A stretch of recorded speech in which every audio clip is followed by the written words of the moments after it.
KBS 1라디오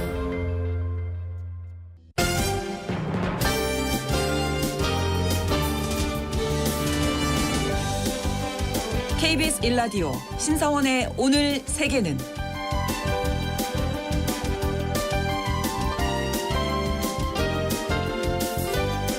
안녕하십니까. 아나운서 신성원입니다. 유엔 환경계획이 발표한 음식물 쓰레기 지수 보고서에 따르면 2022년을 기준으로 전 세계에서 1조 달러, 약 1,350조 원 이상의 음식물이 버려졌다고 합니다. 8억 명 이상이 식량 부족으로 어려움을 겪는 상황에서 이 정도의 음식물 양이면 매일 10억 끼의 식사를 만들 수 있고요. 또 이들에게 매일 한 끼 이상을 제공할 수 있는 음식물이 낭비되는 셈인데요. 더 놀라운 점은 음식물이 버려지는 장소 중에서 가정이 60%나 차지했다는 겁니다. 가정에서 식사량보다 많은 음식을 구매해서 결국은 다 먹지 못하고 낭비하는 경우가 생기고, 이렇게 낭비한 음식물은 온실가스 배출에도 심각한 영향을 미친다고 하는데요. 가정에서부터 음식물 낭비 없이 한 끼를 차리고 제대로 먹는 일, 건강을 위해서 그리고 환경과 지구촌을 위해서도 정말 중요한 일일 것 같습니다. 오늘 주목할 국제사회 뉴스 헤드라인 뉴스와 키워드로 정리해드립니다. 통신원 취재 수첩에서는 캐나다 소식 준비했는데요. 캐나다 탄소세와 주류세 인상을 앞두고 정치적인 대립이 심해지고 있다고 하네요. 자세한 소식 통신원 연결해서 알아보겠습니다. 그리고 글로벌 이슈에서는 17년 만에 마이너스 금리 정책을 종료한 일본 경제 상황 살펴보겠습니다.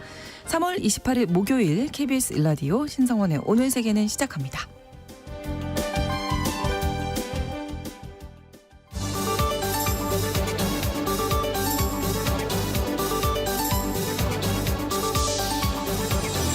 오늘 세계는 헤드라인 뉴스.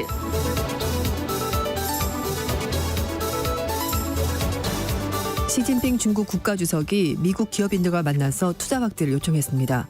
어제 시진핑 주석이 미국 기업 및 학계 대표들을 베이징 인민대회당으로 초청해서 직접 만났습니다. 이 자리에서 시 주석은 중국의 발전 가능성과 경제 회복 추세를 설명했는데요. 국가주석이 직접 나서서 미국 기업인들에게 중국 경제 안전성과 회복 상황을 알리고 투자를 간접적으로 권유한 셈입니다. 이 자리에서 미국 참석자들은 규제 개혁과 외국 기업에 대한 차별 철폐, 외자 유치 및 경제 활성화를 위한 중국의 각종 약속 이행을 요청했습니다. 미국 볼티모어 교량 붕괴로 인한 수송마비로 물류대란 우려가 커지고 있습니다. 미국의 월스트저널은 모든 선박의 볼티모어항 출입이 무기한 중단됨에 따라서 미국 동부 해운 물류가 앞으로 몇 달 동안 교착 상태에 빠질 수 있다고 보도했습니다. 해운사가 볼티모어항 대체항을 찾는 과정에서 화물 물류 정체와 지연은 물론이고 인플레이션이 발생할 수 있습니다. 볼티모어항은 컨테이너 물동량 기준으로 미국 10대 항구로 수출용 석탄 선정량으로 미국에서 두 번째로 큰데요. 미국에서 가장 많은 수입차가 들어오는 항구입니다. 모스크바 테러로 인한 사망자가 143명으로 늘었습니다. 모스크바 테러로 인한 사망자가 143명으로 집계됐고요. 한국인 피해자는 없었습니다만 러시아 국적 고려인 한 명이 포함된 것으로 추정됩니다. 이번 테러 배후에 우크라이나는 물론이고 미국과 영국이 있다는 의혹을 제기한 러시아는 서방 언론에 비난의 화살을 돌렸습니다. 러시아 외무부는 서방의 거대 인터넷, 미디어 기업들이 러시아인 살해를 요구하는 등 악성 댓글을 삭제하지 않는다면서 테러범들과 연대하는 것이라고 비판했습니다. 모스크바 테러 발생 직후 이슬람 극단주의 무장단체 이슬람 국가가 배후를 자처했습니다만 러시아는 우크라이나가 그 배후에 있다고 의혹을 계속 제기하고 있습니다. 태국이 동남아시아 국가 최초로 동성결혼 합법화 절차를 밟고 있습니다. 블룸버그 통신 보도에 따르면 태국 하원이 현지 시각으로 27일 약 4시간에 걸친 토론 끝에 결혼 평등 법안을 찬성 400표, 반대 10표, 기권 5표로 통과시켰습니다.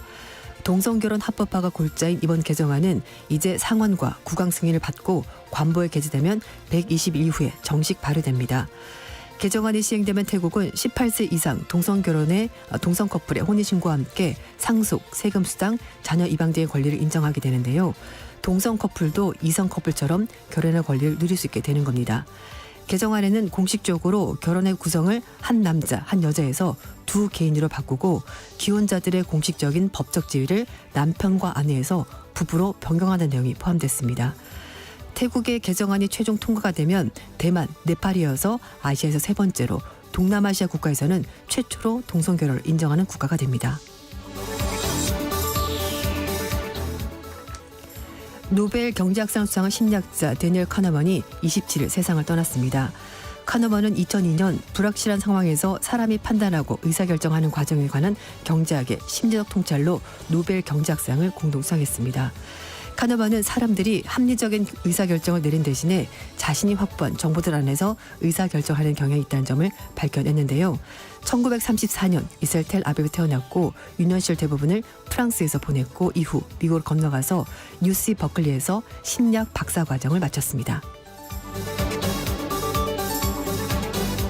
KBS 1라디오 오늘 세계는 오늘의 헤드라인 뉴스로 시작했습니다. 오늘은 웨신캐스터 조윤주 씨와 함께 하는데요. 오늘의 키워드로 정리한 국제사회 뉴스도 함께 살펴보죠.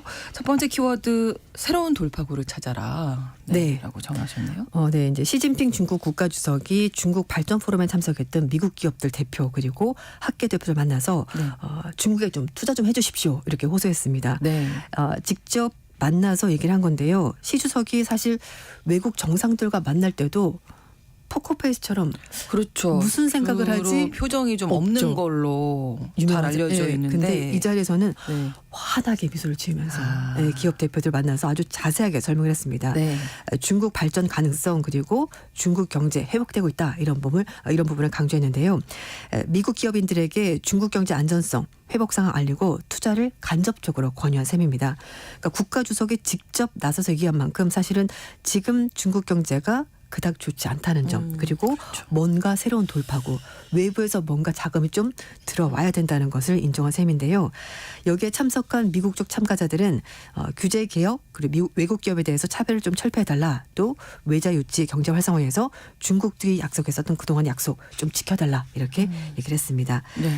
미국 측에서는요. 앤더슨 그룹의 회장과 CEO 그리고 미중 관계 전국위원회 회장 또 미중 기업협회 회장 이런 관계자를 참석했고요. 세계 최대 사모펀드 운용회사인 블랙스톤 창립자와 퀄컴, 페덱스 이런 기업인들도 자리에 참석했습니다. 아무래도 시 주석이 이렇게 직접 나선 데에는 그동안 이제 해외 투자, 중국에 대한 해외 네. 투자가 좀 많이 줄었기 때문이겠죠. 맞습니다. 작년에 중국 내 외국 투자 자본이 5년 만에 사상 처음으로 순유출, 그러니까 마이너스를 기록했고요. 또 최근에 뉴스가 많이 나왔습니다만 작년에 중국의 청년 실업률 20% 그러니까 5명 중 1명이 실업자인 겁니다. 네. 그 정도로 상황이 좋지 않고 또 올해 초 중국 증시가 5년 만에 최저치로 떨어졌습니다. 이렇게 대중 외국인 투자가 점점 줄어들자 시 주석이 직접 나서서 해외 투자자들에게 신뢰를 좀 회복하려는 그런 안간힘을 쓰고 있고요. 뿐만 아니라 리창 총리가 24일 날 중국 발전 포럼 기조연설에서 외자 안정은 올해 경제 사업에 굉장히 중요한 부분이라면서 해외 기업들의 투자 유치를 적극적으로 권유했습니다. 네. 뿐만 아니라 지난 11일 폐막한 전국 인민대표 대회 이후에 리창 총리 비롯해서 중국의 고위층들이 글로벌 기업 CEO들과 직접 만나서 계속 얘기를 하는 것만 봐도 그만큼 좀 그렇죠. 뭔가 상황이 급박하다, 좀 좋지 않다 어렵다. 이렇게 할 수 네. 있을 것 같습니다. 반면에 또 중국 정부는 그 기업들에게 좀 이렇게 호의적인 태도를 보이지만 미국과의 어떤 대립은 그대로 이어가는 것으로 보이는데요. 미국을 상대로 세계 무역기구 WTO에 제소했습니다. 미국의 인플레이션 감축 법안 이거에 대해서 불만을 제시한 건데 네. 이게 차별적인 요소가 있어서 중국 기업들이 차별을 받는다라고 주장을 한 겁니다. 네. 중국 상무부 대변인은 미국이 기후변화 대응 그리고 뭐 저탄소 환경 이런 것들 명분을 해서 인플레이션 감축 법안 그것이 시행을 하고 있는데 결국은 이게 미국 기업들을 보호하기 위해서 다른 국가들 기업들에게 상대적으로 불이익을 주는 것이고 차별적인 행동이라면서 이거 시정할 필요가 있다고 주장한 겁니다. 특히 중국증 WTO 회원국들 제품을 배제하고 공정 경쟁을 왜곡하고 글로벌 신에너지차 산업과 공급망을 심각하게 결연하면서 최애국 대우 등의 규칙을 미국이 위반하고 있다고 주장했습니다. 이 인플레이션 감축 법안은 기후변화 대응 차원에서 온실가스 감축을 위해서 대규모 투자를 하겠다는 것이 원래 취지이긴 한데 네. 사실상 미국의 전기차 기업들, 배터리 기업들 이런 기업들을 보호해주는 그런 의도가 깔려있는 법안이라는 것을 누구나 다 알고 있고 그렇기 때문에 네. 중국은 이제 WTO에 이제 이렇게 제소까지 하게 된 건데요. 사실 미국산 전기차에만 보정을 주는 혜택이 담겨져 있어서 사실상 누가 봐도 차별 논란이 있을 만한 법률입니다. 어쨌든 지금 중국 경제 상황이 네. 좋지 않다는 이야기고 네. 이게 이제 올 한 해 풀어갈 중국의 입장에서 숙제인데 이게 또 우리나라에 영향을 미치니까 네. 우리도 좀 잘 좀 지켜봐야죠. 근데 또 바이든 정부가 워낙 강력하게 중국을 견제하다 네네. 보니까 그렇죠. 또 사업하는 기업인들 입장에서는 선뜻 정부 눈치도 봐야 되고 이익도 챙겨야 되고 쉽지 하니까 않아요. 쉽지가 않을 것 같은데 어쨌든 주석에 직접 나서서 네, 네, 이렇게 네. 얘기를 하는 걸로만 봐도 그게 좀 적극적으로 뭔가 해줄 것 같긴 합니다. 그렇습니다. 다음 키워드는요. 부르는 게 갑 이렇게 이제 제가 발음을 하면 이런데 똑같죠. 처음에는 이제 값이 가격에 맞아요. 비읍 시옷 들어간 네. 값이고 뒤에는 이제 갑질 네, 뭐 또는 이런. 갑을 할 때 그렇죠. 맞아요. 네. 어떤 이야기인가요? 뭐 요즘 뉴스의 거의 상당 부분이 AI, 인공지능 그렇죠. 그게 나오는데요. 그래서 네. 뭐 인공지능이 우리의 직업을 대체할 거다. 점점 우리가 할 일이 없어질 거다라고 얘기를 하는데 또 한편에서는 찐 전문가 네. 정말 굉장히 많은 능력을 가지고 있는 인공지능 전문가가 부족해서 기업들은 이런 진짜 인공지능 전문가를 찾기 위해서 노력을 하고 있고요. 그래서 네. 급여를 굉장히 많이 올려주겠다. 그래서 부르는 게 값이 네. 되는 거군요. 그래서 이제 보통 임금 협상할 때 근로자들이 보통 을이잖아요. 그렇게 사측이 생각이 되죠, 갑이고. 아무래도. 네, 근데 네. 지금 상황은 근로자가 갑이 되는 것이고요. AI 전문가가 가 갑이고 그들을 고용하고 싶어하는 회사 측이 을이 되는 겁니다. 그래서 워낙 부족하다 보니까. 네, 그러니까 부르는 게 갑. 나 그걸로 일 못해. 2배 안 돼, 3배 막 이런 식으로 이제 되는 거거든요. 그래서 네. 월스트리트저널은 데이터브릭스가 그 생성형 AI 책임자 이제 얘기를 인용을 하면서 회사에서 구하는 인재는 한쪽에서 넘쳐나고 다른 한쪽은 턱없이 부족하다. 여기도 이제 양극화가 벌어지고 있다는 그러네요. 겁니다. 그래서 네. 대규모 언어 모델을 처음으로 훈련했거나 그리고 이제 AI 오작동 같은 여러 가지 문제를 해결할 수 있는 인재가 전 세계적으로 몇백 명밖에 없다고 합니다. 많지 않군요. 네, 그래서 이게 사실 AI 그 초기 단계부터 개발 시작해서 상용화 서비스 위해서는 적어도 조 단위의 자금이 필요한 상황인데요. 그런데 이런 자본력을 갖춘 기업은 전 세계적으로 10곳 정도밖에 되지가 않고 그나마 인재 부족 그리고 지나친 기술 격차 때문에 그 뒤에 나오는 후발주자들은 사실 좋은 인재를 찾을 수도 없고 그만큼 급여를 줄 수도 없다는 겁니다. 그래서 잘 나가는 기업들이 많은 급여를 주고 좋은 인재들을 뽑아가고 네. 후발주자들은 그런 사람 찾아볼 수도 없기 때문에 결국 자기가 능력만 있다면 자기 급여를 원하는 데 불러서 그러네요. 원하는 기업으로 갈 수가 있다고 하는데요. 월스트리트저널은 찾기 힘든 1등 AI 인재는 연간 100만 달러 정도의 보상 패키지를 쉽게 받을 수가 있고 그래서 사실상 자기 급여를 부르는 게 값. 부르는 대로 받아서 네, 이직을 할 수 네. 있다고 얘기를 하고 있습니다. 그러니까 이게 그 기업에서 원하는 어떤 실력을 갖춘 AI 인재가 부족하다라는 거죠. 네, 그렇습니다. 실제로 그 AI 붐이 불면서 실리콘밸리에서도 인재 확보 경쟁이 아주 극단으로 가고 있다고 하는데요. 네. 기업들은 일종의 생성형 AI에 대한 전문 지식, 경험을 가진 사람들을 끌어들이기 위해서 개인, 우리 회사 좀 오시게 이게 아니라 그 팀 자체를 통째로 빼가는 거죠. 네. 그래서 그러다 보니까 회사 입장에서는 팀 하나가 없어지니까 타격이 너무 큰 거죠. 그래서 그러네요. 최근에 AI 개발자뿐만 아니라 AI 영업사원도 수요가 많아서 찾기가 어렵다고 합니다. 최근 설문조사 보면 작년 4월 달까지 1년 동안 AI 및 러닝머신 분야에서 기본급 인상폭이 13에서 19% 올랐다고 하고요. 네. 그리고 관련 관리직에 대한 인상폭도 5%에서 11%까지 올라갔습니다. 그러니까 AI 산업 자체가 뜨다 보니까 개발자는 물론이고 개발자가 아닌 관리직들도 인기를 끌고 있다는 겁니다. 챗 GPT를 개발한 오픈 AI의 구인 제안에 응한 후보자 6명의 평균 급여가 기본급의 보너스를 합치면은 92만 5천 달러. 네. 거의 한 10억 원 정도 된다고 하고요. 그렇군요. 예. 네. 전문 구직 사이트에 보면은 자신의 급여를 공개하는 러닝머신 그리고 AI 엔지니어가 한 344명 되는데요. 네. 평균 연봉이 40만 달러. 5억 정도 지금 환율비 1,300원 넘어갔으니까 네. 그 정도 된다고 합니다. 그렇군요. 이쪽으로 아이를 공부를 시켜야 되겠다. 이런 생각이 갑자기 그죠?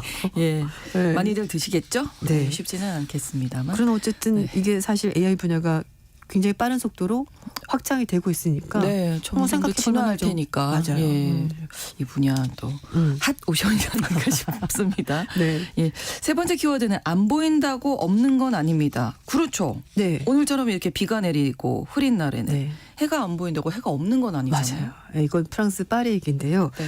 뭐 파리에서 지하철 타보신 분들은 아시겠습니다만 이렇게 철제 구조물로 네. 문이 이렇게 돌아가 회전문처럼 네, 네, 네, 굉장히 맞아요. 불편. 전체적으로 이렇게 맞아요. 돌아가잖아요. 사람 키만큼 돼 있어가지고 네. 근데 그렇게 돼 있는 게 사실은 좀 뭐 무임승차도 많고 그래서 여러 가지 이유 때문에 그렇긴 한데 이게 사실 짐이 있거나 네. 유모차가 있거나 그런 통과기가 굉장히 불편하거든요. 그래서 이 에펠탑이 이어지는 지하철역에 회전식 개찰구가 철거되고 오. 이제 임시 교통카드 단말기가 설치가 돼 있는데 이게 구석에 벽에 붙어 있다고 해요. 그래서 사람들이 아. 막상 가면은 개찰구가 없어진 거죠. 아. 없는데 나 그냥 타도 되나? 아. 하고 탔다가는 우리 지하철 그런 모습도 아닌가 아닌 거죠. 봐요. 그래서 이제 아. 그걸로 바꾼다고 하는데 그게 워낙 비용이 많이 든다고요. 전체를 다 바꾸면은 그래서 거의 한 우리 돈으로 876억 원 정도 자동식으로 바꾸려면 그 돈이 들거든요. 그래서 네. 일단은 에펠탑 전망 명소인 트로카데 이 광장 이어지는 곳에서 관광 비롯해서 유동인구가 워낙 많기 때문에 일단 회전식 개찰구를 없앴다고 하는데요. 네. 그래서 벽면 두 곳에 딱 이 교통카드 단말기를 두 군데 설치했는데 네. 눈에 잘 띄지 않는 데다가 그나마 2대 중에 한 대가 고장이라고 합니다. 아 그러면 이거는 파리시에서 그냥 타라고 한 거 아니에요? 사실 이게 나라마다 문화가 좀 다른데요. 네. 우리나라에선 있을 수 없는 일 아닙니까? 절대 안 되죠. 바로 전화가 가고 이거 네. 뭐 하시는 거냐고. 고장 났다고 지금 빨리 빨리. 고쳐달라고. 네. 너무 불편할 텐데 어쨌든 2대 중에 한 대가 안 되는데도 그런 상황인데요. 근데 파리 지하철은 무임승차에 적발되면은 네. 35유로에서 최대 180유로, 우리 돈으로 세네요. 5만 원에서 26만 원 범칙금 내야 되거든요. 혹시라도 예, 예. 개찰구가 없어졌다고 해서 이거 그냥 타시면 안 된다는 되고 혹시라도 이제 파리는 이렇게 갑자기 누가 와가지고 검사를 하거든요. 아. 네, 그렇기 때문에 걸리면은 정말 배꼽보다 배가 이렇게 커지는 건 상황이 되는 예, 거니까 예. 조심해야 되는데 어쨌든 그런 게 있다는 걸 아시고 좀 주의할 필요가 있고 특히 이제 파리 개막식 전에 이제 올림픽 개막 전에. 뭐 네. 일단 철거에 들어갔다고 하는데요. 이게 그러게요, 예. 다 될 수 있을지는 좀 봐야 될 것 같습니다. 네. 조심하시기를 혹시 가신다면. 네, 보이지 않는다고 없는 거 아니라는 거 네. 기억하시고요. 음. 자, 다음 이야기가 직주 근접의 대원칙은 어디서 등장하다. 그렇죠. 직장과 뭐 집이 가까이 아, 네. 있으면 이게 로망이죠. 뭐. 그렇죠. 네. 근데 뭐 우리나라는 강남 지역이 제일 직주 근접이 좋죠. 근데 집값이 너무 비싸니까 그렇죠. 어렵죠. 지하철로 가능하면 이동 가능한 곳을 가는데요. 요즘에 일본 경제가 굉장히 좋아졌고 증시도 좋고 부동산도 같이 지금 오르고 있거든요. 근데 일본도 역시 땅값이 오르긴 하는데 네. 직장과 인근 지역 그 지역의 땅값이 많이 오르고 있다고 합니다. 그렇죠. 특히 반도체 공장 있는 곳이 그렇다고 하는데요. 네. 우리나라는 뭐 용인, 동탄 이런 지역 요즘 반도체 공장 들어온다고 해서 네, 굉장히 네. 핫한데 이런 곳이랑 또 하나 관광객들이 많은 찾는 지역도 땅값이 오르고 있다고 합니다. 일본의 니혼게제 신문이 일본의 국토교통성이 26일 발표한 올해 1월 1일 기준 2014년 공시지가를 발표했다고 하는데요. 주택지와 상업지를 합친 전체 용지의 전국 평균 땅값이 작년 대비 2.3% 정도 올랐다고 합니다.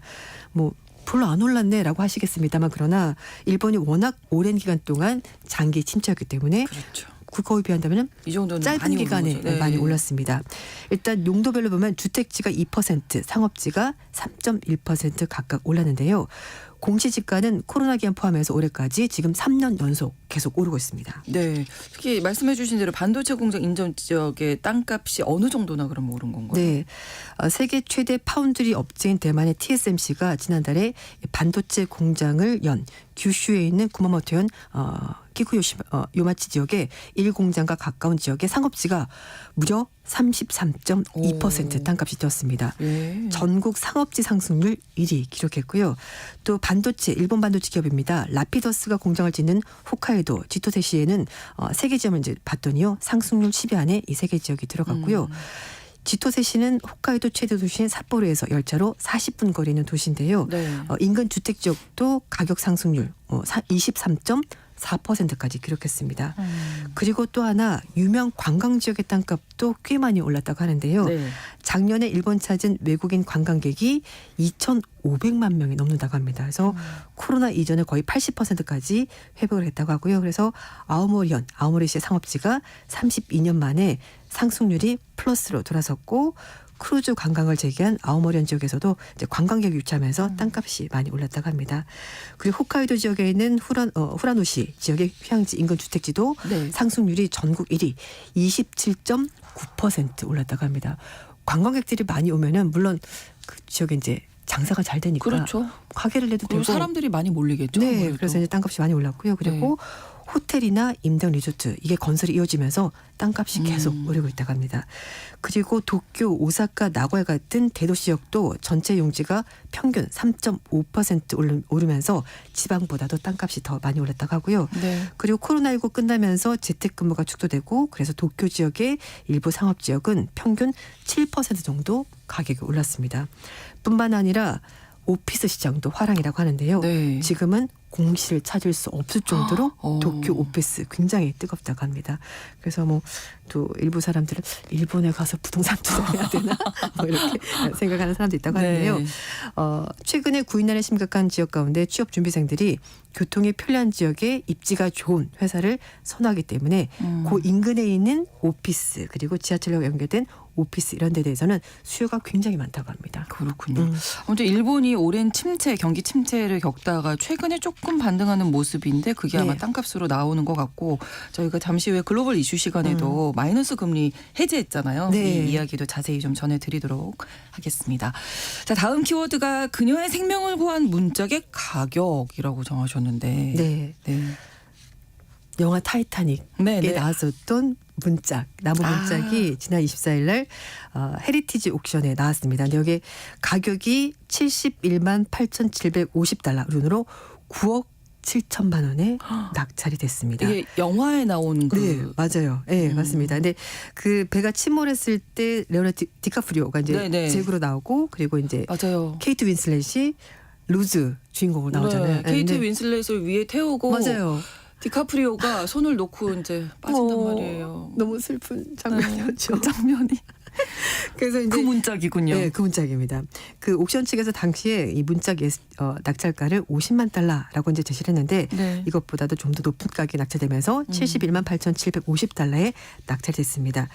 이 소품은 1912년에 실제 타이타닉호의 난파선 조각을 모방을 해서 아. 만든 소품인데요. 네. 화려한 꽃 문양과 이제 곡선으로 이제 음각이 되어 있는데 이게 사실 이 영화가 워낙 흥행하지 않았습니까? 그래서 이 문짝 소품마저도 큰 관심사가 됐는데 영화가 개봉한 지 25년 넘었는데도 주연 배우 그리고 이제 감독인 제임스 카메론 감독도 네.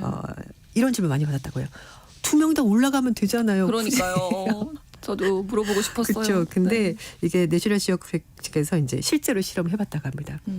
그게 문짝에 2명 다 올라갈 수 있냐 해봤더니 안 되는 안 되는 거죠. 한 명밖에 안 되는 겁니다. 그래서 결국은 실험 다 해봤다 우리가 그래서 한 명밖에 안 되더라. 그래서 결국은 여자 주인공만 올라가게 된 거다라고 했고요. 근데 이 경매에 다른 영화 소품들도 나왔습니다. 네. 인디아나 존슨의 가죽 채찍이 52만 5천 달러, 네. 7억 원 조금 넘게 팔렸고요. 타이타닉호에서 로즈가 입었던 쉬폰 드레스 예. 12만 5천 달러에 각각 거래가 됐습니다. 여기까지 오늘 듣도록 하겠습니다. 외신캐스터 조윤주 씨와 함께했습니다. 고맙습니다. 감사합니다. KBS 라디오 오늘 세계는 1부 마무리하겠습니다. 11시 30분부터 일부 지역에서 해당 지역 방송 보내드리고요. 샤카칸의 Through the Fire 함께 듣겠습니다.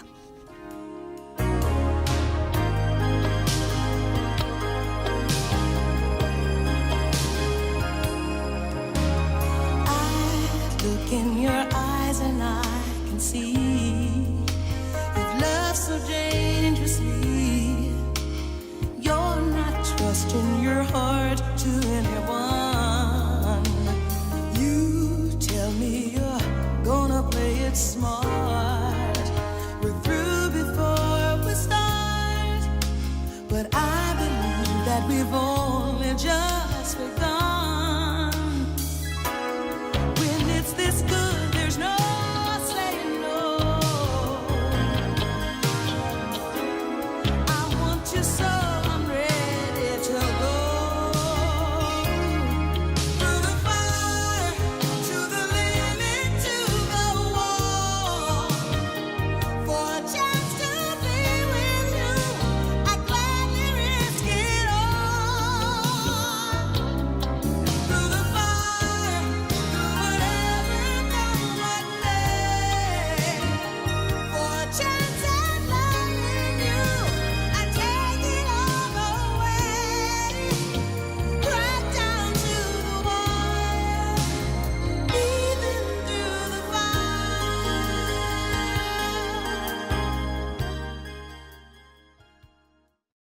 지금 시각은 11시 30분입니다. KBS Ladies and gentlemen. 국제사회의 다양한 뉴스를 한눈에 KBS 1라디오 신성원의 오늘 세계는 세계를 바로 보는 최소한의 투자입니다.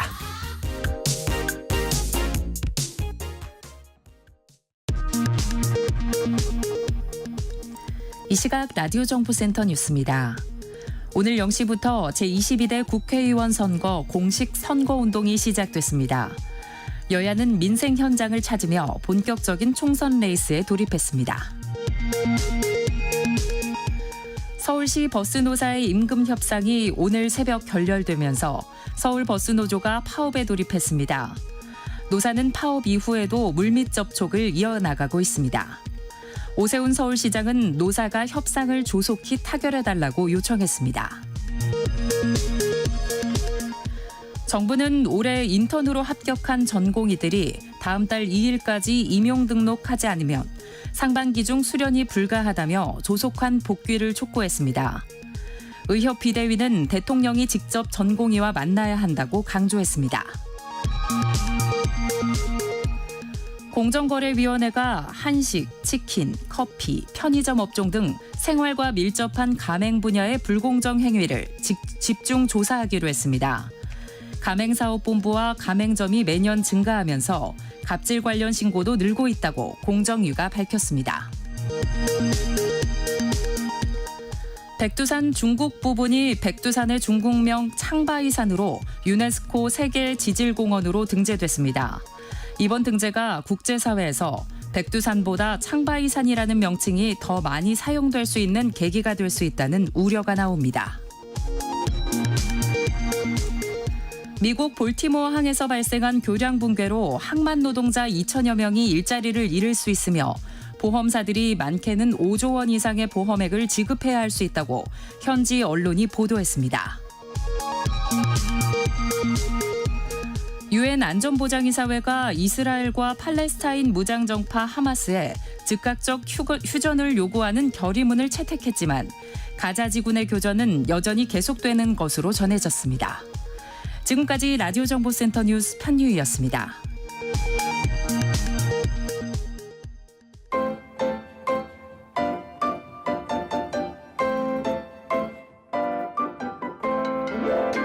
통신원 취재 수첩.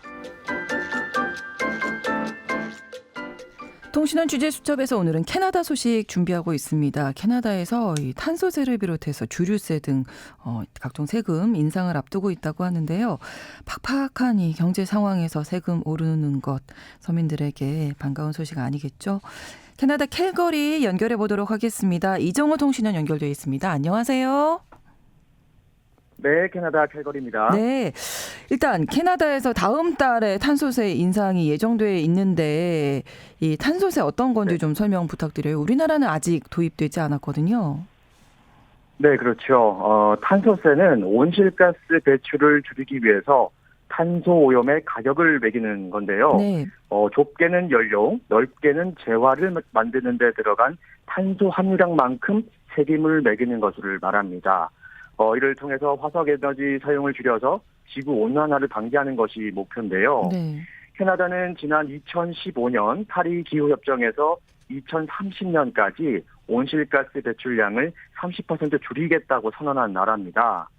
온실가스 배출을 줄이겠다는 명목으로 지난 2008년부터 단계적으로 시행하다가 2018년부터는 캐나다의 모든 주에서 의무화했습니다. 네. 석유, 석탄 등의 화석 연료를 사용하는 기업이나 개인에게 부과되는데 캐나다는 이산화탄소 1톤을 배출할 때마다 20캐나다 달러, 한화 약 2만 300원을 부과하는 방식으로 시작했습니다. 네. 그동안 탄소세를 몇 차례 인상했고 또 집값도 계속 오르고 있어서 갈수록 부담이 큰데 네. 다음 달 1일부터는 탄소세가 인상된다는 소식입니다. 예, 며칠 안 남았네요. 얼마나 인상되는 건가요, 그러면? 네, 지금은 1톤당 65 캐나다 달러, 하나로 약 6만 3천 원 정도인데요. 네. 앞으로는 80 캐나다 달러, 하나로 약 8만 원 정도 인상할 것이라고 발표했습니다. 사실 요즘 캐나다 경기가 이루 말할 수 없을 정도로 침체기를 겪고 있는데요. 네. 탄소세 인상을 시민들이 직접적으로 피부로 느끼게 되는 부분은 또 바로 기름값의 인상입니다. 네. 제 직업 특성상 주유소를 운영하시는 교민분들 자주 만나는데요. 네. 최근에 이 소식에 답답함을 많이들 호소하고 계십니다. 그리고 현재 각 주의 기름값을 살펴보면 브리티시 콜롬비아주는 리터당 휘발유 가격이 약 2불, 하나로 약 1,980원 정도. 네. 그리고 온타리오주는 1불 60센트, 하나로는 약 1,600원 정도입니다. 각 주마다 인상폭은 다르지만 이 브리티시 콜롬비아주를 예로 들면 휘발유는 약 리터당 17센트, 우리나라 돈으로 170원, 네. 그리고 디젤은 21센트, 210원 정도 오를 것으로 보여지고요. 천연가스는 1세제곱미터당 15센트, 약 150원을 더 납부해야 합니다. 앞으로. 그렇군요. 네. 예, 더 네. 뭐 낼 것도 많고 다 오르고 이런 상황이네요. 근데 정부가 이렇게 네, 탄소세 맞습니다. 인상한다고 결정한 이후에 정치권에서 지금 대립이 심하다면서요? 네, 이곳 매체에서는 이번 인상 결정으로 인해서 정치권의 대립 또 그리고 시민들의 불만을 지적하면서 매우 부정적인 반응을 내보이고 있습니다. 알버타주 에드먼튼의 한 지역지는 하필 인상하는 날이 만우절이다 보니까 네. 이 모든 시민들이 연방 정부에 쳐가서 세금을 더 내는 것 아니냐라는 반응을 보이기도 했는데요. 그만큼 믿고 싶지 않은 거겠죠. 네. 그렇죠. 예. 네. 그리고 또 제1야당인 보수당은 반대 법안 제출 및 연쇄 토론에 나서면서 탄소세 인상을 저지하기 위한 다양한 전략을 비추고 있습니다. 또 정부 계획에 반대하는 주정부들도 공개적으로 세를 과시하면서 연방 정부와의 대립을 표출했는데요. 네. 한편 또 주스틴 트리도 총리는 탄소세에 강력하게 반대하는 우리 그 다니엘 스미스 알버타주 총리를 만나기 위해서 이곳 알버타주 캘거리를 방문했는데요. 네. 함께한 자리에서 내 직무가 인기를 얻는 일이 아니다면서 정부 입장을 고수하고 또 나의 일은 현재의 캐나다와 미래 캐나다 국민 세대를 위해 올바른 일을 하는 것이라면서 야당과 주정부 반대론에 대해 생각이 짧은 정치인들이라고 비판하기도 했습니다. 이에 이제 온타리오주, 사스카치원주, 노바스코샤주, 프린스 에드워드 아일랜드주, 뉴 브런즈윅주 역시도 알버타주와 같은 입장을 선언하면서 네. 탄소세 인상을 중단할 것을 촉구하기도 했죠. 네. 근데 이 탄소세에 대한 환급 정책도 있어서 정부 입장에서는 네. 오히려 탄소세 부담액보다 더 많은 환급금을 지원하고 있다 이런 입장이라면서요. 네, 이게 사실 좀 아이러니한 부분이기도 한데요. 네. 일단은 이전까지는 기후행동지원금이라고 불리던 탄소세 환급금은 지난 2019년부터 분기마다 각 가정에 지급되고 있습니다. 네. 이를 통해서 화석연료 소비를 억제하고 친환경 에너지 전환으로 유도한다는 계획인데요. 네. 말씀해 주신 대로 정부는 전 가구의 80%가 탄소세 부담액보다 더 많은 환급금을 직접 지원받는다는 입장입니다. 탄소세 또 환급을 받기 위해서는 별도의 신청을 할 필요가 없고 작년 세금 환급을 기준으로 얼마나 환급되는지를 결정이 되고요. 네. 또 탄소세 환급으로 인해 받은 돈에 대한 추가 세금은 또 없는 부분입니다. 그리고 환급은 사람마다 주마다 받게 되는 금액이 다르고 소득과는 무관한데요. 네. 환급받는 금액을 잠시 살펴드리겠습니다. 네네. 연평균 4인 가정 기준으로 알버타주는 최대 약 1,800불, 우리 돈 약 180만 원 정도로 가장 많고요. 온타리오주는 최대 약 1,100불, 우리 돈 약 110만 원. 그리고 뉴 브런즈윅주는 상대적으로 가장 적은데요. 최대 약 760불, 우리 돈 약 75만 원 정도입니다. 네. 저는 이제 2인 가정인데요. 네. 지난해 계산을 해보니까 약 1,000불, 우리 돈 100만 원 정도 환급을 받았더라고요. 네, 그렇군요. 자, 네네. 한 가지 소식을 더 준비하셨는데 우리나라에서 인기 있는 중고거래 앱이 캐나다에서 인기예요? 네, 혹시 캐롯이세요? 네. 대한민국에서는 누구나 네네네. 한 번쯤은 서로 눈치를 그렇죠. 보면서 조심스럽게 물어본 경험이 있으실 텐데 네. 이런 상황이 캐나다에서도 많아질 것 같습니다. 그래요? 네, 지난 2020년 9월에 캐나다에 상륙한 한국의 인기 중고 거래 앱이 이곳 현지에선 캐롯으로 불리고 있는데요. 처음에는 이제 교민 사회를 중심으로 조금씩 알려진 이 캐롯은 최근 현지인에게까지 스며들면서 새로운 중고 거래 문화로 자리 잡아가고 있습니다. 네. 그리고 지난 10일 기준 캐나다 구글 플레이와 애플 앱스토어에서 각각 5위와 7위에 오르면서 그 상승세를 표면적으로 또 증명하고 있습니다. 네. 그런데 여기서 하나 특이한 점은 네. 캐롯의 분야가 쇼핑의 카테고리가 아닌 소셜 카테고리로 구분된다는 점입니다. 그러니까 단순히 물건을 사고 파는 것에 그치지 않고 네, 사람과 사람을 이어주는 교류 네트워크로 활용되고 있다는 부분을 보여주고 있는데요. 그러네요. 사실 저도 지난해부터 직접 앱을 다운받아서 사용 중인데 네.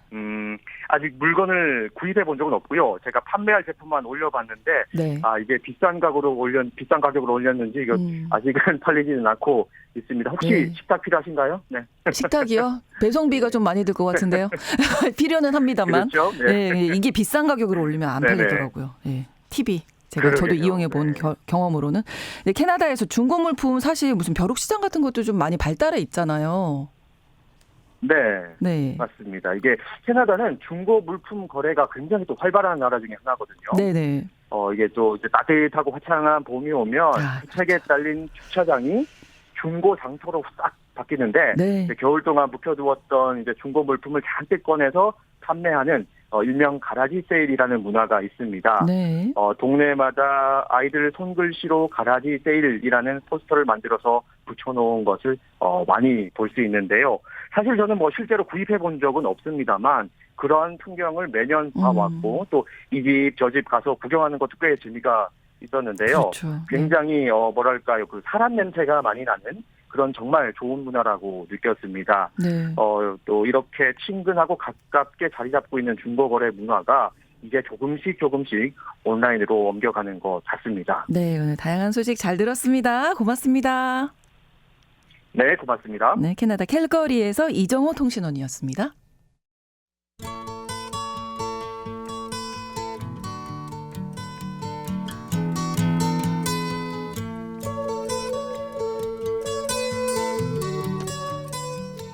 지난주 화요일이었죠. 일본 중앙은행이 기준금리를 해제했습니다. 오늘은 이 내용, 우리에게 미칠 영향 등 자세히 살펴볼 텐데요. 한양대학교 김광석 겸임교수를 오늘은 전화로 연결해서 만나보도록 하겠습니다. 안녕하세요. 네, 안녕하세요. 네, 많이 바쁘시죠? 네. 예, 자, 일단 죄송합니다. 일본 중앙은행이 마이너스 기준금리를 해제했어요. 이제 플러스가 되는 건데 네. 이게 우리에게 어떤 의미가 있는 건지 또 차근차근 좀 짚어주시죠. 네, 그렇습니다. 이 마이너스 기준금리를 일본은 8년 동안 유지했었습니다. 그러니까 8년 만에 마이너스 0.1%라는 기준금리에서 네. 0%로 올라선 거라고 볼 수 있겠습니다. 또 일본이 그동안 17년 동안 네. 금리를 계속 금리만 인하하다가 낮은 금리만 유지하다가 17년 만에 처음으로 금리를 인상한 거라고 볼 수 있습니다. 네. 이렇게 일본 경제가 워낙 잃어버린 20년이다, 30년이다 그렇죠. 이런 표현이 들어설 만큼 일본 경제가 장기 경기 침체에 놓여져 있었기 때문에 네. 다른 어떤 나라랑 달리 적극적으로 경기를 부양시키려고 네. 마이너스 금리까지 도입해가면서 극단적인 마이너스 금리, 극단적인 완화적 통화 정책을 가동한 것이다. 생각해 보시면 중앙은행이 시중은행한테 돈을 유동성을 공급할 때 네. 마이너스 금리를 도입한다라는 것은 시중은행이 오히려 돈을 받고 빌려온다라는 뜻이거든요. 그래, 돈을 내고. 네. 그렇죠. 돈을 시중은행이 받고, 그죠? 오히려 시중은행이 돈을 받고 돈을 빌려온다라고 개념을 생각해보는 만큼 네. 그만큼 적극적으로 시장에 자금이 유입될 수 있도록 유동성을 공급하기 위한 그런 극단적인 통화 정책이었다라고 볼 수 있겠습니다. 네, 그만큼 경기가 안 좋았다라고 그렇습니다. 보면 되는데 이게 이제 지난주인가요? 지난주에도 제가 교수님과 이야기 나누면서 말씀드렸던 것 같은데 어떻게 마이너스 금리가 있을 수 있을까? 전 처음에 그 생각했거든요. 네. 예. 그러니까 마이너스 금리가 불가능한 게 아니다라는 것을 먼저 말씀드리고요. 네네. 일단 마이너스 금리는 이 정책 금리는요. 네. 방금 말씀드렸던 것처럼 중앙은행이 시중은행한테 유동성을 공급할 때 네. 그때 쓰는 금리인 거고 일반인들은 상관없는 그렇죠. 건가요? 일반인들은 시중은행에서 돈을 빌려가니까 그렇죠. 거기에 플러스 알파가 붙어서 시중은행에서 대출받는 금리는 마이너스는 아니다. 이렇게 오해를 하시면 안 된다. 이 은행끼리의 중앙은행과 시중은행 사이에. 그렇죠. 어쨌든 그만큼 낮은 금리를 그렇죠. 도입한다. 그렇죠. 네, 제로 금리에 해당되는 네. 정말 낮은 금리를 도입해서 경기를 부양시키고 또 워낙 물가가 계속 떨어졌었거든요. 디플레이션이라고 하죠. 네. 그 마이너스 물가에서 벗어나기 위해서 또 역시 마이너스 금리까지 도입했던 것이다. 이렇게 정리를 할 수 있겠습니다. 네. 사실 뭐 미국도 그렇고 다른 나라들은 이제는 좀 금리를 인하해야 된다. 이런 얘기를 우리는 많이 하고 있잖아요. 근데 네. 일본이 이렇게 금리 인상을 선택한 배경. 그러면 이제는 조금 경기가 나아졌다고 보는 건가요? 이제 금리를 인상하는 것은 23년 연내에 조금 경기가 괜찮았었어요. 그리고 세계적으로 22년, 23년 동안 네. 고물가, 글로벌 인플레 압력이 작용했었잖아요. 지금. 네. 그래서 계속 마이너스 물가를 기록하다가 네. 뭐 일본 입장에서 이런 표현을 해도 될지 모르겠습니다. 얻어 걸렸어요. 글로벌 인플레 압력 때문에 덕분에 적정 물가에 온 거예요. 예. 20년 동안 30년 동안 계속 아무리 어떤 헤매다가 정책도 먹히지 않다가 안 먹히다가 네. 드디어 글로벌 인플레 압력 덕분에 적정 물가에 온 겁니다. 그러니까 이제 금리를 인상하겠다는 것이 네. 디플레 없겠다라는 자신감이라기보다는 네. 이때 금리를 정상화해야겠다. 이게 무슨 말이냐면요. 아까 8년 동안 마이너스 금리를 도입했다는 뜻은 네. 팬데믹 때조차도 그렇죠. 금리를 인하할 수 없었던 거예요. 왜냐하면 총은 있는데 총알을 다 쓴 거예요. 군인이 네. 총은 있는데 총알을 다 쓴 상황인 거예요. 그러니까 지금 상황에 이때는 총알을 장전하자. 네. 금리를 정상화하자. 네. 하는 움직임을 한 발 내디딘 거라고 볼 수 있겠습니다. 그럼 전체적인 지수가 좀 좋아졌나요? 전반적으로 지수가 실제 좋아진 것도 사실입니다. 예. 그러니까 여러 가지 지수들을 확인해야 되는데 네. 역시 금리를 이번에 인상했다가 다시 디플레 올 수 있지 않나 하는 걱정이 있을 수 있잖아요. 그렇죠. 예, 근데 그런 걱정으로부터 벗어나려면 정말 중요하게 관찰해야 될 지표가 물가 상승률일 것이고 네네. 그리고 물가 상승률에 영향을 미칠 임금 상승률일 텐데 네. 뭐 일본 입장에서는 정말 다행히 물가 상승률이 그래도 목표치가 2%인데 네. 2%를 훌쩍 넘는 그래도 한 2.5% 이상의 물가 상승률을 최근에 기록했고요. 네. 더 중요한 것은 임금 상승률입니다. 임금 많이 올려줬잖아요. 올해 초에 춘투에서.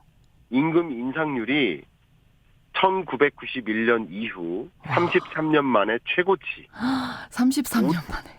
그러니까 33년 동안 임금이 안 늘었어요. 경제가 정체됐었던 거예요. 네. 임금 인상도 없고 물가 상승도 없고 그렇네요. 경제 규모도 안 늘고 이런 상황이었다가 33년 만에 5.2%로 임금 상승률이 지금 이번에 나왔습니다. 네네. 그러니까 임금 상승률이 이렇게 5.2%로 늘어나면 그럼 인건비가 전반에 걸쳐서 작용하면 물가도 계속 올라가겠구나. 모르겠죠. 네. 물가 떨어지지 않을 수 있겠구나 하는 나름의 자신감이 생기겠죠. 그렇군요. 그러니까 이때 금리를 좀 인상해서 정상화하자. 네네. 총은 있지만 총알이 없었단 말이죠. 네. 총알을 좀 장전해보자 하는 움직임을 가져간 것이다라고 해석해 볼 수 있겠습니다. 네.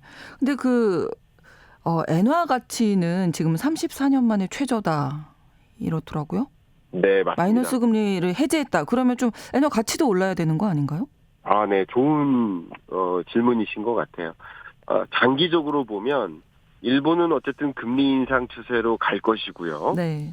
미국은 장기적으로 금리 인하 추세로 갈 것입니다. 그렇죠. 그러면 미국과 일본 간의 금리 격차는 줄어들 것입니다. 네네. 그러면 장기간의 어떤 시야, 멀게 봤을 때는 엔화 가치가 지금의 초엔저 시대를 벗어나서 다소 강세화 갈 수는 있겠다라는 그림을 그리시는 건 맞아요. 첫 번째. 네. 두 번째 또 중요한 것은 그럼에도 불구하고 일본의 금리 인상 폭이 네. 그렇게 많을 수는 없다. 그러니까 마이너스 0.1에서 이번에 0.1%포인트 올린 겁니다. 그리고 그래봐야 금리가 여전히 0%예요. 그렇죠. 그리고 또 앞으로 올리고자 하는 목표치가 0.2%거든요. 아. 그러니까 금리 인상을 해봐야 많이 기대할 수는 없다. 그러니까 엔화 가치가 강세화되기는 어렵겠다. 이 한 가지고요. 아, 네, 네, 두 번째는 또 중요한 거 한 가지는 또 뭐냐면 이런 일본의 엔화 강세 흐름을 어쨌든 기대할 수 있겠구나 하는 투자자들이 네. 이제 실제 예상했던 대로 일본이 금리 인상을 단행하니까 이제 수익 실현하자. 미리 샀던 네네. 미리 엔화에 투자했던 투자자들이 대량으로 수익 실현에 나서고 적극적으로 매도하면서 일시적으로 엔화 가치가 더 떨어지기도 했습니다. 아, 그렇군요. 그런 것은 일시적인 효과이고요. 중장기적으로 보면 지금보다는 엔화 약세 기조에서 좀 벗어나서 다소 강세화, 그렇다고 해서 강엔화로 가긴 어렵습니다. 그렇군요. 그러나 다소 강세화로는 전개될 수 있겠다 이렇게 보겠습니다. 약간은 그래도 상승하는 좀 강까지는 아니어도 그건 네. 언제쯤이라고 보세요?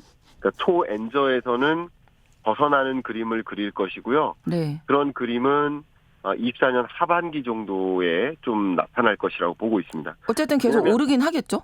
예, 왜냐하면 네. 이게 환율이라는 게 교환 비율이거든요. 네.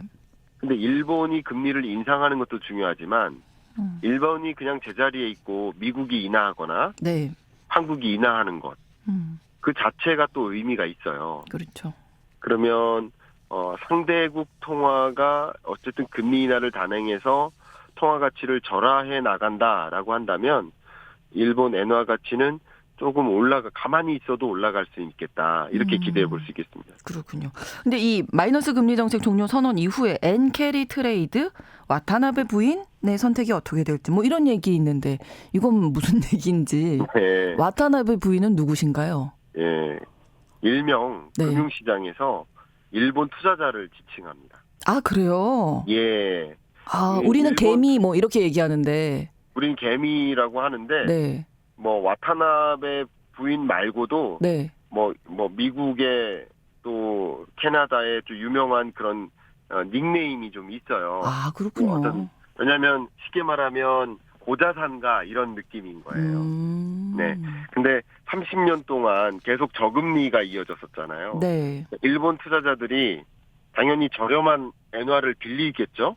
그렇죠. 그리고 더 비싼 고수익의 해외 투자로 전환하는 그게 이제 캐리 트레이드라고 볼 수 있는데 엔 캐리 트레이드인 거죠. 아. 쉽게 말하면 일본에서 돈을 빌려서. 제로금리로 빌려요. 네. 그리고 그 돈을 만약에 해외 저축 수익률이 높은 해외 저축 통장을 개설해서 거기다 돈을 저축하면 네. 그 돈 하나도 없이 빌린 제로금리로 빌려다가 5% 수익을 볼 수 있으니까 그러면 뭐 좋은 투자 방법이 될 수 있잖아요. 그렇죠. 그런 게 일종의 캐리 트레이드라고 볼 수 있는데 이 캐리 트레이드가 이제 점차 줄어들 수 있겠다. 이 현재까지 이 엔캐리 트레이드를 이용해서 투자한 그 해외 자산 규모가 네. 이 와타나베 부인이라는 이런 투자자들이 투자한 규모가 최대 한 20조 달러 되거든요. 아, 그렇군요. 한국 돈으로 2경 6천조 이 정도 됩니다. 네, 네. 결국 이런 엔캐리 트레이드가 방향이 바뀔 수 있습니다. 그러니까 2경 6,700조 원에 달하는 이런 어마어마한 투자 자금이 네. 다른 방향으로 이동할 수 있다는 거예요. 저는 마지막으로 우리나라에는 우리 실물 경제에 어떤 영향을 미칠까요? 다른 자본시장 얘기했으니까 실물 경제적으로 말씀드리면 네. 일본은 유독 우리나라랑 경쟁하는 나라예요. 그렇죠. 그래서 수출 경합도가 높다 이런 표현을 씁니다. 네. 우리나라도 미국에 자동차 수출하지만 철강 조선 수출하지만 그렇죠. 일본도 비슷한 유형의 수출 품목을 가지고 경쟁하는 거예요. 네. 근데 엔저가 오면 일본은 상대적으로 가격 경쟁력을 갖겠죠. 그렇죠. 그러니까 일본의 수출이 괜찮았습니다.